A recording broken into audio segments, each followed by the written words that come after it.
So you're a coffee drinker.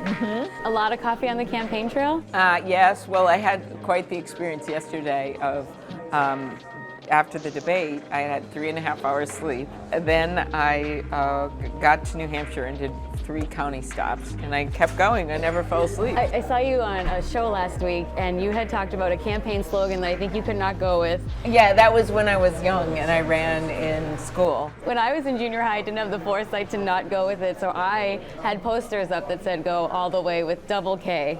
Are you kidding? No. When I saw that, I started. You know what it is. Like we were not actually completely innovative because that was all the way with LBJ. Oh, was okay. his thing, and so And a man could probably get away with it. Yes, and it was another time. Did you win? I did not. It was a failed campaign. I want to know why you're running for president. I'm running because I think we need someone who's going to bring the country together, and that's what I have done in my campaigns, but it's also how I've governed.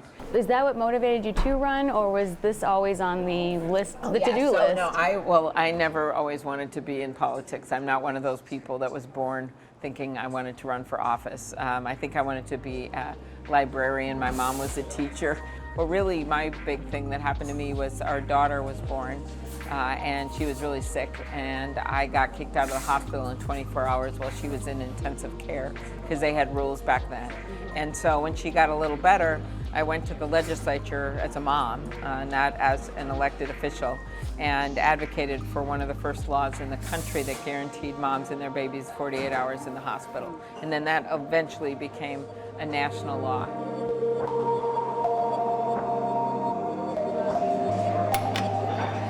You have a vast field of Democrats to compete with. Oh, you mean like 24? But I am ahead of 18 of them. Yeah, so I look at the glass half full. Well, that's good. Yeah. That's good. Or but the coffee half But what full. sets you apart? I mean, I think it's tough on a debate stage of 12 people to, distinguish. Especially when you're the shortest one, even though you are the average height of a woman in America. Are you? I'm 5'4". Well, I will say I was struck seeing you here in person because I didn't. That doesn't come across on stage. No, exactly, because I'm around a bunch of giants. No, I think I'm saying I think you. Oh, I look tall enough. Okay, this makes me feel better. Or how you carry yourself. Okay, so why am I different? I am different because one, I am from the heartland. There's only 2 of us that were up on that stage. That's from the middle of the country, and that is the part of the country that Donald Trump won, and that we need to win. And one of the things that I bring to this ticket is that I'm honest with people, I'm straightforward, I'm blunt, I tell them the truth. And I think that's what they're looking for right now. On that stage, you are standing with several women, and I've never seen a debate stage look like that in my lifetime. Well, it hasn't actually. The first night of the Democratic debates, we doubled the number of women that had ever been on a Democratic primary debate stage in one night. Do you ever take a moment and reflect on that? And Yes. What does that mean to you? I do. For me, having come up in politics, I was the first woman in both my elected jobs.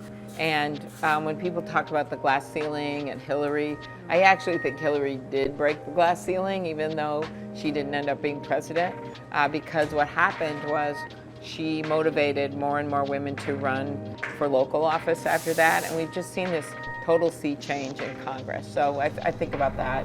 Well, seeing it normalizes it, right? Yeah, and so what that means when you see all of us on the stage is that more and more little girls are going to think, I can be my mayor one day, I can be the police chief, I can be the president, and that's just a great thing. If you could leave voters with one message, a personal message that you don't think is getting conveyed yet about you, what would that be? Here's the one thing you'll know about me.